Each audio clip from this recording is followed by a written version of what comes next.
안녕하세요. 네, 말씀 교재 순서가 돼가지고 올라오게 되었습니다. 이거 좀 켜주실래?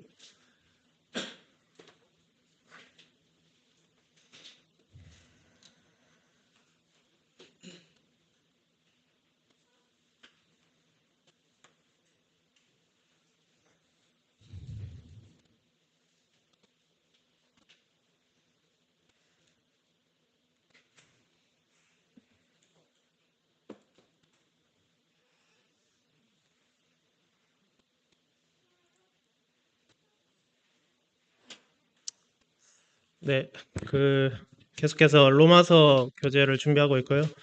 오늘은 저번 시간 이어서 교재를 하려고 합니다. 어, 저번 시간에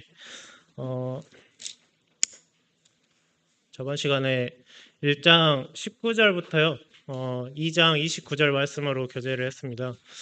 그래서 그때 하나님의 법정에 선 인간의 모습을 상상을 하시면서 이렇게 진행을 했었는데, 그때 이제 간략하게 설명을 드리면 이제 하나님의 법정에 이제 검사로는 이제 바울 형제님이 쓰셨고, 피고원 하나님을 알지 못한다고 주장하는 사람이었습니다. 그래서 1장 19절부터 32절 말씀까지 나왔었는데, 이 사람의 논리는 나는 몰랐다였고, 또 피고 두 번째는 도덕인, 지성인이라고 하고, 나는 착하다, 착하게 살았다라고 주장하는 사람도 있었습니다.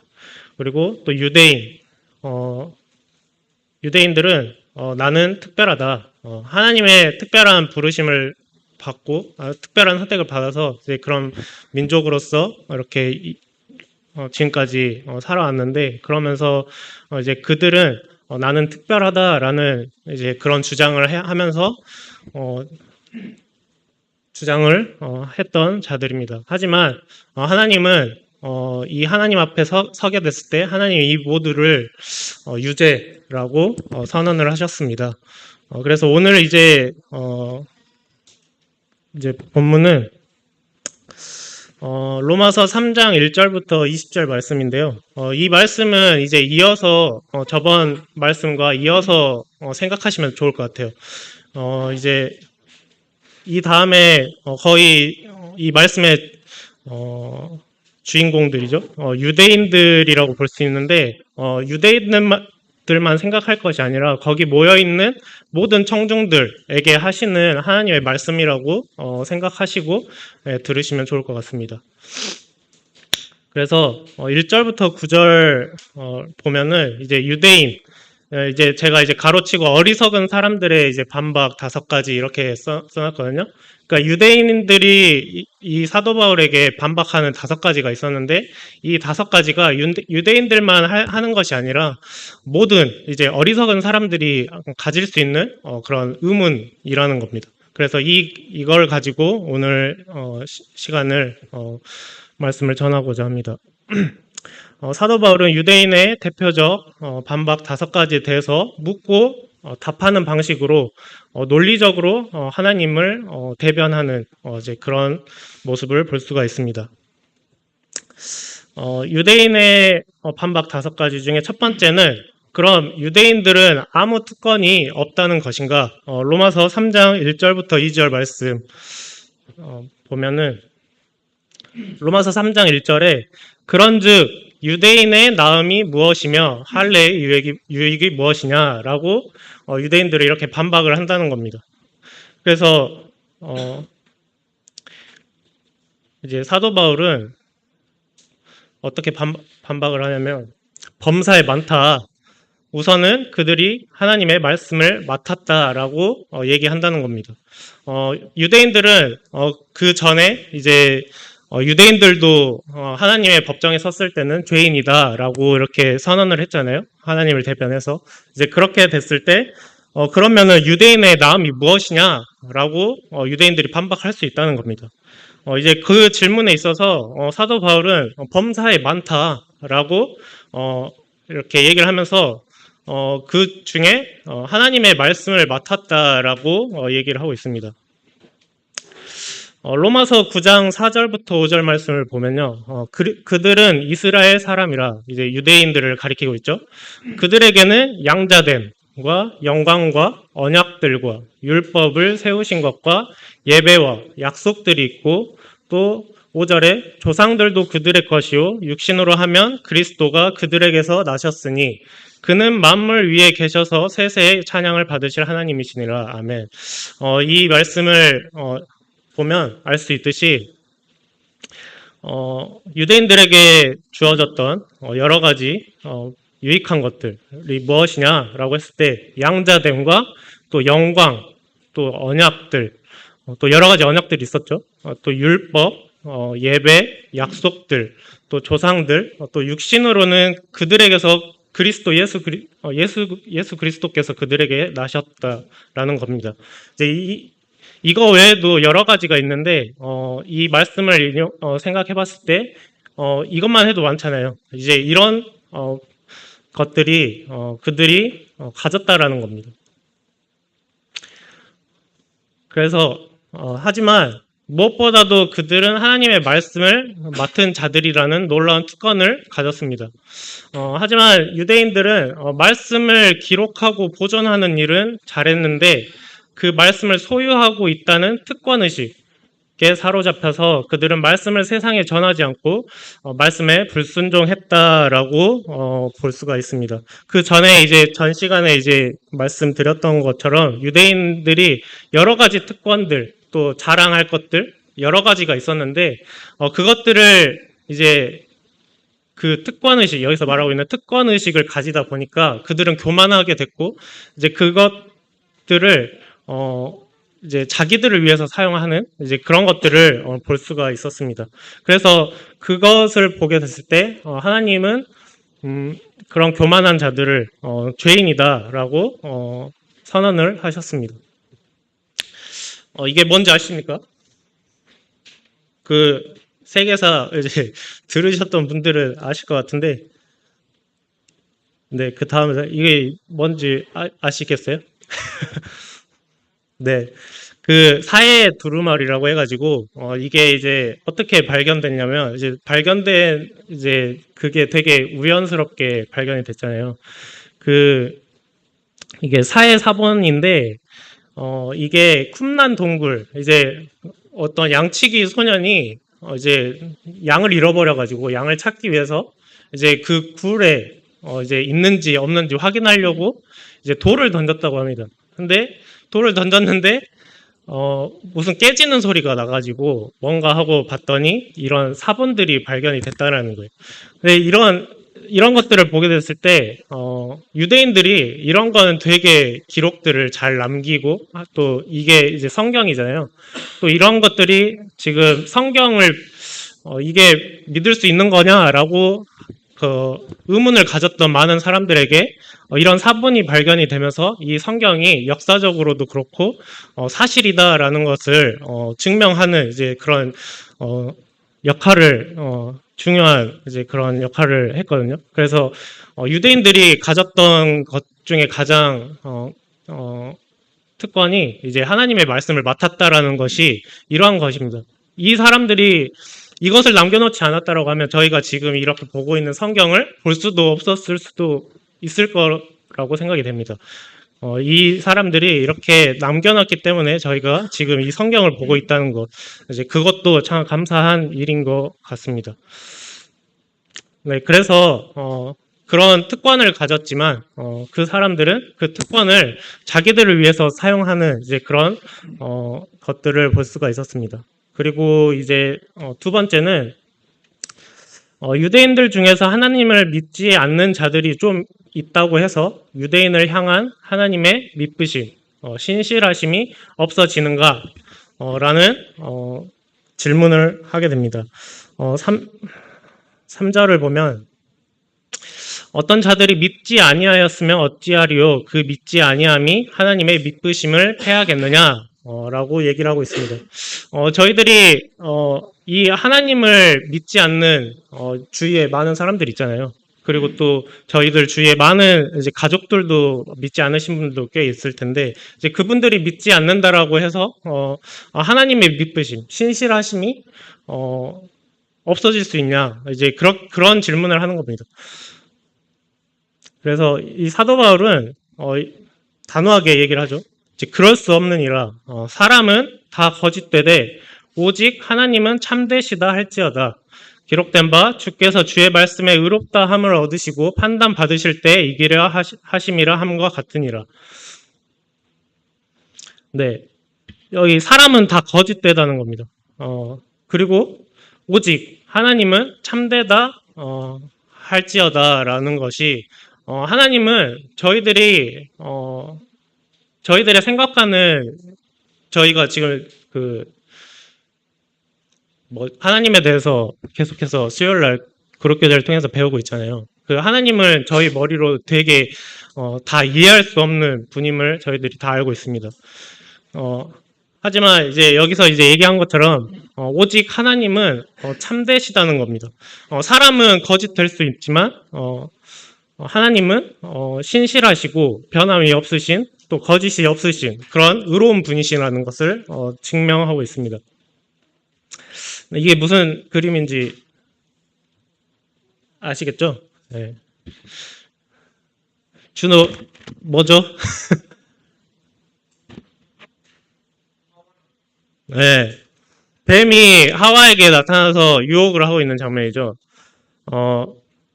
창세기 3장 말씀에 동산 중앙에 있는 나무의 열매는 하나님의 말씀에 너희는 먹지도 말고 만지지도 말라 너희가 죽을까 하노라 하셨느니라. 뱀이 여자에게 이르되 너희가 결코 죽지 아니하리라. 자, 여기 보면은 하와가 여기서 죽을까 한다라고 얘기를 하잖아요. 자, 이 말을 했다는 것을 전제를 한번 생각을 해보면, 하나님이 이렇게 하나님 분명히, 자, 이 다음 말씀 보면 선악을 알게 하는 나무의 열매는 먹지 말라, 내가 먹는 날 반드시 죽는다 라고 분명하게 얘기를 하셨습니다.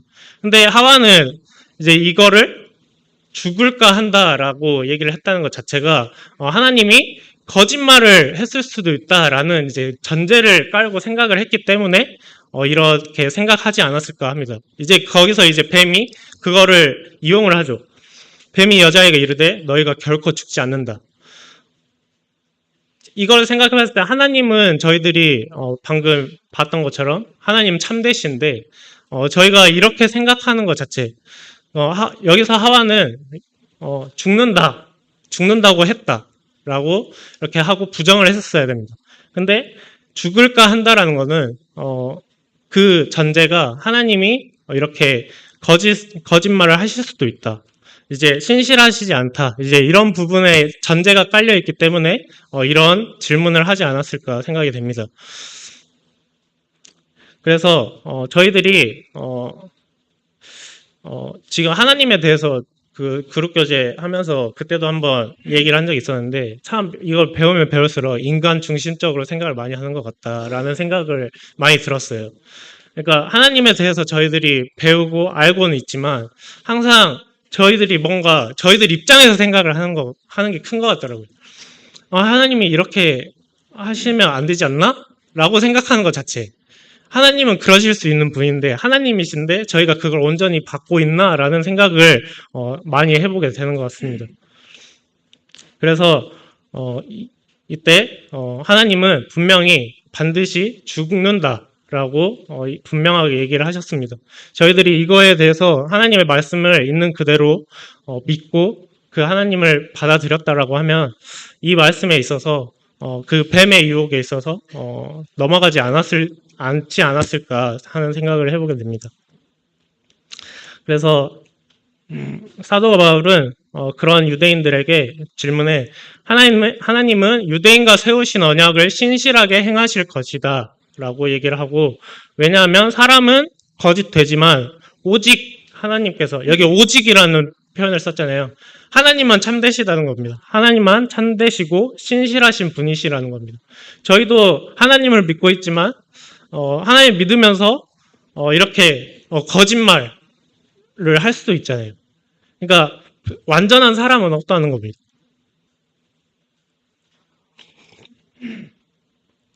네, 그래서 이런 신실하신 하나님을 믿지 않는 것에 대해서는 공의로우신 하나님께서 분명하게 심판하실 것이다라고 사도 바울은 얘기를 하고 있습니다. 그리고 세 번째, 우리가 의롭지 못한 것 때문에 하나님의 의로우심이 더욱 밝히 드러날 경우 불의한 우리에게 진노를 내리시는 하나님이 의롭지 못하는가? 라고 질문을 하고 있죠. 로마서 3장 5절에 보면 그러나 우리 불의가 하나님의 의를 드러나게 하며 무슨 말 하리요? 내가 사람의 말하는 대로 말하노니 진노를 내리시는 하나님이 불의하시냐? 그냥 봐도 어리석잖아요. 질문이. 저희의 불의를 통해서 하나님의 의가 드러났는데 이제 그걸 통해서 하나님이 우리들에게 진노를 내리시는 것 자체가 하나님이 불의하시는 거 아니냐라는 질문을 한 겁니다. 이런 사도 바울 더 단호하게 얘기하죠. 결코 그렇지 아니하니라. 만일 그러면 하나님께서 어찌 세상을 심판하시리요? 이렇게 얘기를 하면서 이 말씀을 보면서 이 분이 생각이 났어요. 누군지 아시겠어요? 잘 보이실지 모르겠는데, 네? 네? 네, 할아버지인데 누구죠? 어떤 할아버지죠? 몸에 뭐가 났어요. 네. 누군지 아시겠어요? 네, 욥입니다, 욥. 자, 욥기 23장 10절에 보면 다 잘 아는 말씀이죠. 그러나 내가 가는 길을 그가 하시나니 그가 나를 단련하신 후에는 내가 승금같이 되어 나오리라. 이 말씀 저희들이 되게 많이 알고 찬양도 많이 하는 내용인데, 전체적인 내용을 살펴보면 이게 욥이 하나님이 자기가 지금 벌받고 있는 게 하나님이 잘못 판단하신 거다라는 가정하에 이 얘기를 하는 거예요. 그러니까 하나님이 지금 자기에게 이렇게 고난을 주시고 이렇게 하는 것 자체가 하나님이 잘못 판단을 내리셨다는 거. 그러니까 그게 이제 하나님이 불의하시다라는 가정하에 얘기를 하는 거죠. 그런데 하나님은 이런 욥에게 이렇게 얘기하십니다. 그때 욥기 38장 1절부터 3절 말씀 보면 그때 여호와께서 폭풍의 가운데에서 욥에게 말씀하여 이르시되 무지한 말로 생각을 어둡게 하는 자가 누구냐? 너는 대장부처럼 허리를 묶고 내가 내게 묻는 것을 대답할지니라. 이 다음에 나오는 내용들은 성도님들이 다 잘 아실 거예요. 땅의 기초나 뭐 여러 가지 뭐 우주의 여러 가지 그런 부분들 사람의 머리로서는 도저히 이해할 수 없는 그런 것들을 얘기를 하시잖아요. 그런 것을 보게 됐을 때 욥은 바로 무릎 꿇습니다. 네. 욥기 40장 3절 4절 보면 욥의 고백인데 욥이 여호와께 대답하여 이르되 보소서 나는 비천하오니 무엇이라 주께 대답하리이까 손으로 내 입을 가릴 뿐이로써이다. 지금 이 욥의 고백이 지금 이 로마서에 말씀하고 있는 그 배경을 보게 됐을 때 이렇게 유대인들이나 여러 사람들이 이런 하나님이 불의하시냐 이렇게 질문할 수가 있잖아요. 그러니까 이 대답을 하나님 앞에 모든 사람이 입을 막으라라고 얘기를 하시는 것 같아요. 이렇게 반박할 수 있는 사람들이 아무도 없다라는 겁니다. 욥기 40장 6절부터 9절 보면 그때 여호와께서 폭풍의 가운데 또 아까 비슷한 말씀이죠. 그때 여호와께서 폭풍의 가운데서 욥에게 일러 말씀하시되 너는 대장부처럼 허리를 묶고 내가 내게 묻겠으니 내게 대답할지니라. 내가 내 공의를 부인하려느냐 내 의를 세우려고 나를 악하다 하겠느냐 내가 하나님처럼 능력이 있느냐 하나님처럼 천둥 소리를 내겠느냐 이렇게 얘기를 하고 계십니다. 여기 8절에 보면 네가 내 공의를 부인하려느냐 라고 얘기를 하고 계십니다. 욥의 입장에서 생각할 때 되게 억울하잖아요. 그것도 어떻게 보면 저희들 중심으로 생각을 하는 것 같아요. 아니, 뭐, 나는 아무 잘못 없는데, 나는 이렇게 고난을 받았고, 이렇게 하나님 앞에 따질 수 있는 거 아니냐라고 생각할 수 있죠. 하지만 하나님은 이렇게 얘기하십니다. 내 공의를 부인하려느냐? 그리고 뒤에 너의 의를 세우려고 나를 악하다 하겠느냐라고 얘기를 하신다는 겁니다. 이걸 볼 때, 아까 욥이 무릎 꿇었던 것처럼 욥은 그렇게 무릎 꿇고 고개도 들 수 없을 겁니다. 그래서 이것을 생각해 보게 됐을 때 사도 바울의 반박은 하나님은 우리의 불의와 상관없이 의로우신 분이십니다. 저희들이 불의하다고 해서 또 저희의 불의를 통해서 하나님의 의가 드러난다고 해서 그걸 통해서 저희들에게 진노를 내리시는 하나님이 불의하시냐라고 하는 그런 어리석은 질문 앞에서 하나님은 저희들이 솔직히 구원을 받건 안 받건 하나님은 영광 받으실 분이시고 찬양 받으시는 분이십니다.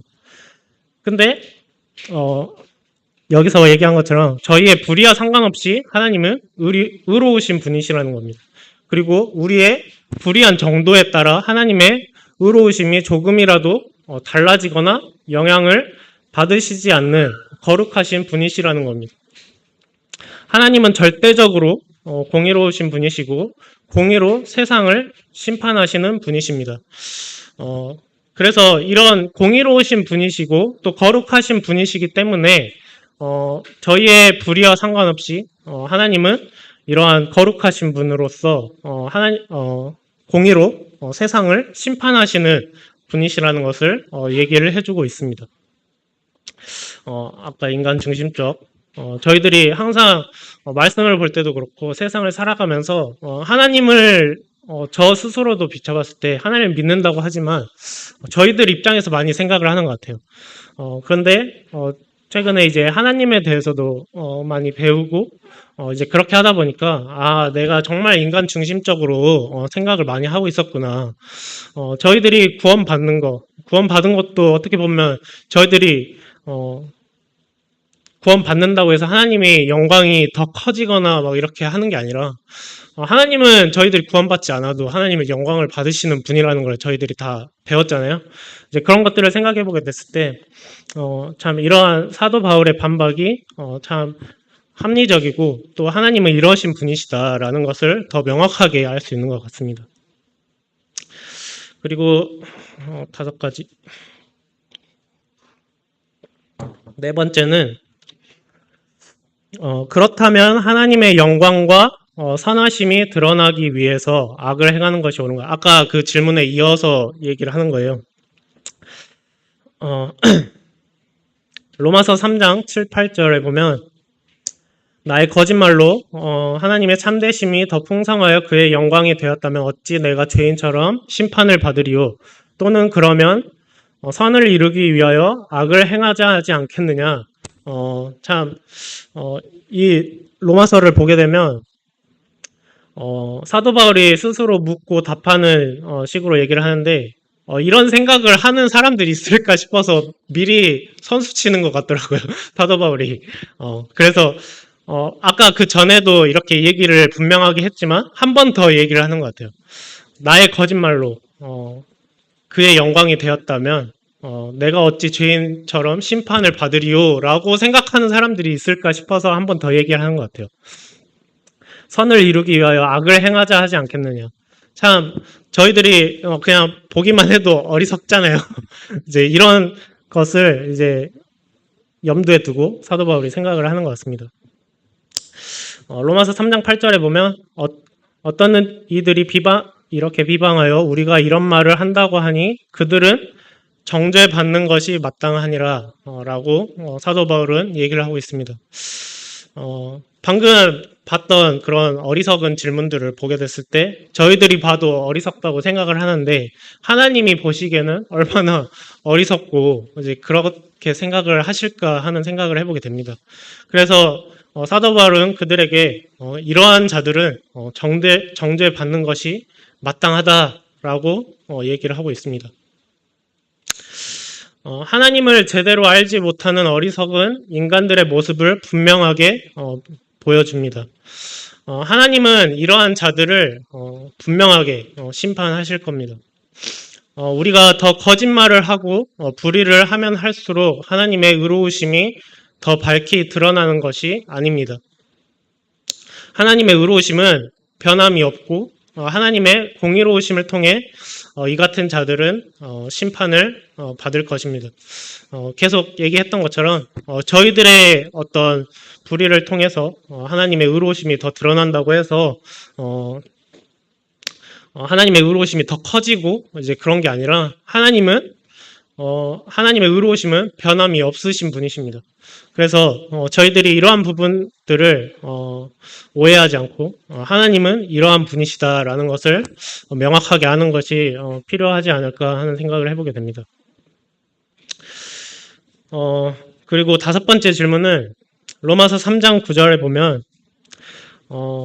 그러면 어떠하냐? 우리는 나으냐? 라는 질문을 하고 있습니다. 로마서 3장 9절. 그러면 어떠하냐? 우리는 나으냐? 결코 아니라 유대인이나 헬라인이나 다 죄 아래에 있다고 우리가 이미 선언하였느니라. 사도 바울은 이 대화를 듣고 있는 모든 청중들에게 묻습니다. 우리는 나으냐? 아까 말했듯이 이게 유대인들을 중점적으로 얘기를 하지만 거기에서 같이 듣고 있는 모든 청중들에게 하는 하나님의 말씀이라고 생각할 수가 있습니다. 거기서 모든 청중들이 들을 때 유대인들의 그런 반박에 대해서 사도 바울이 이제 이렇게 논리적으로 반박을 하게 되는 그런 것들을 듣게 됐을 때 언뜻 들으면 우리는 괜찮네 이렇게 생각할 수 있잖아요. 근데 사도 바울은 그런 청중들에게도 묻습니다. 우리는 나으냐? 이런 이 질문을 저희들 스스로도 생각을 해봐야 된다고 생각을 합니다. 하나님께서는 유대인이나 헬라인이나 여기 이때 당시에 이제 유대인이나 헬라인이나라는 이런 표현들이 전 세계 모든 사람들을 가리키고 있습니다. 그래서 전 세계 모든 사람들 다 죄 아래에 있다고 이미 선언하셨다는 겁니다. 저희도 나을 바가 없다는 거죠. 저희도 모든 죄인이고 하나님 앞에서는 모두 죄인이라는 겁니다.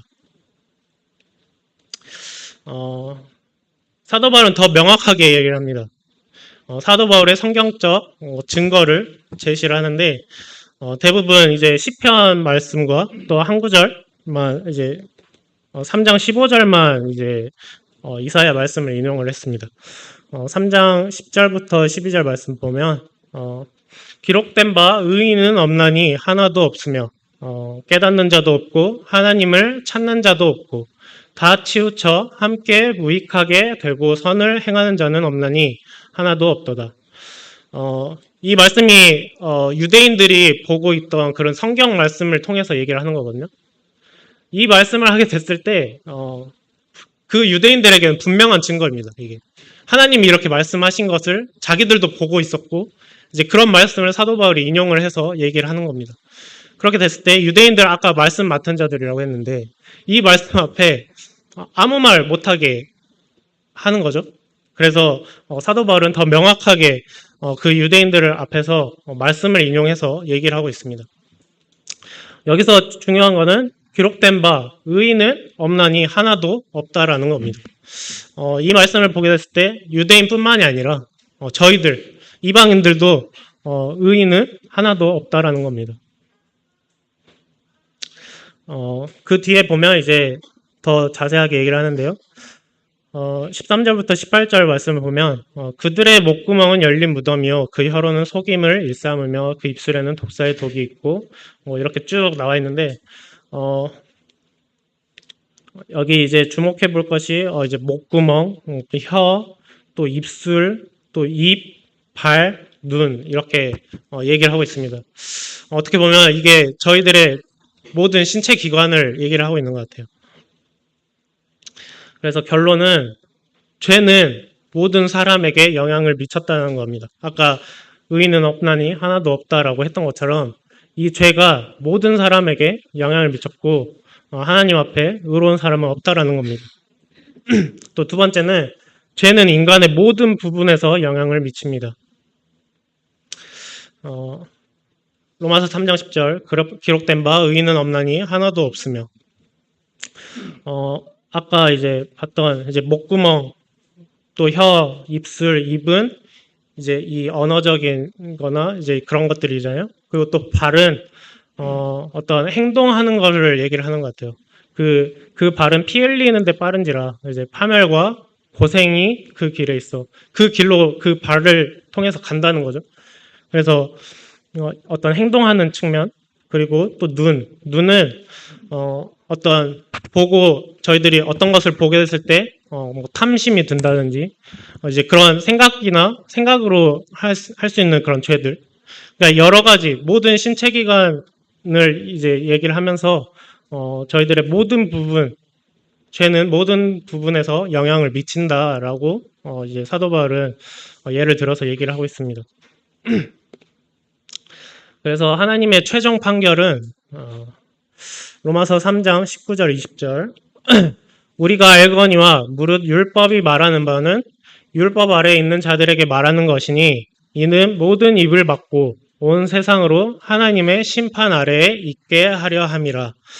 20절 그러므로 율법의 행위로 그의 앞에 의롭다 하심을 얻을 육체가 없나니 율법으로는 죄를 깨달음이니라.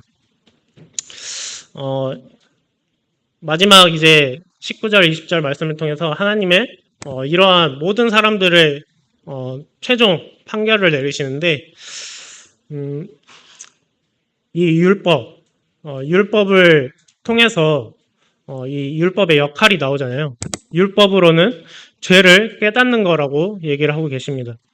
그래서 아까 말씀드렸던 것처럼 유대인들을 대상으로 하나님의 말씀을 인용을 해서 사도 바울이 그렇게 성경적 증거를 제시하는 것이 유대인들 입장에서는 그 입을 막는 여기 모든 입을 막는다 했잖아요. 그리고 유대인들뿐만이 아니라 온 세상이 죄인이고 의인은 하나도 없으며 하나님의 심판 아래에 있게 하려 한다는 겁니다. 모든 사람은 죄인이라는 겁니다. 유대인은 하나님의 특별한 선택을 받은 민족입니다. 하지만 이러한 유대인마저도 자기들에게 주신 율법에 자기 자신을 비춰봤을 때 아까 율법이 거울의 역할을 한다고 했죠. 그 의인이라고 말할 수 있는 사람은 한 명도 없다는 겁니다. 그래서 결론은 모든 사람이 죄인이다. 모든 사람들은 하나님 앞에서 입을 막고 하나님의 심판 앞에 무릎 꿇을 수밖에 없는 자임을 깨달아야 된다라고 얘기를 하고 있습니다. 제가 이제 말씀을 준비하면서 드는 생각이 이렇게 끝내면 죄에 대해서만 우리 죄인이다 라고만 끝내야 될 것 같아서 되게 찝찝하더라고요. 근데 이제 어쩔 수 없는 시간이 많이 돼가지고 다 아시잖아요. 이 다음이 중요합니다. 이 다음에 이제 하나님의 그래서 주님이 저희들 가운데 오신 이유와 이제 그런 것들을 명확하게 얘기를 하고 있는데, 근데 이런 부분이 빠진다라고 하면 저희들이 죄인이라는 것을 인식하지 못한 채, 분명하게 알지 못한 채 그 말씀을 들으면 그것 또한 저희들 중심적으로 받아들일 가능성이 클 것 같아요. 그래서 분명하게 이제 사도 바울은 이 부분에 대해서 너희들 죄인이다. 모든 사람이 죄인이다. 라고 분명하게 얘기를 하고 있는 것 같습니다. 그래서 여기 다 아시겠지만 저희들 모두 하나님 앞에 죄인이었다는 사실. 이제 그 사실을 다시 한번 기억하시고 하나님의 그러한 은혜와 사랑을 기억하시면 좋을 것 같습니다. 네, 그럼 이상으로 마치고 기도하고 다음 시간 가겠습니다.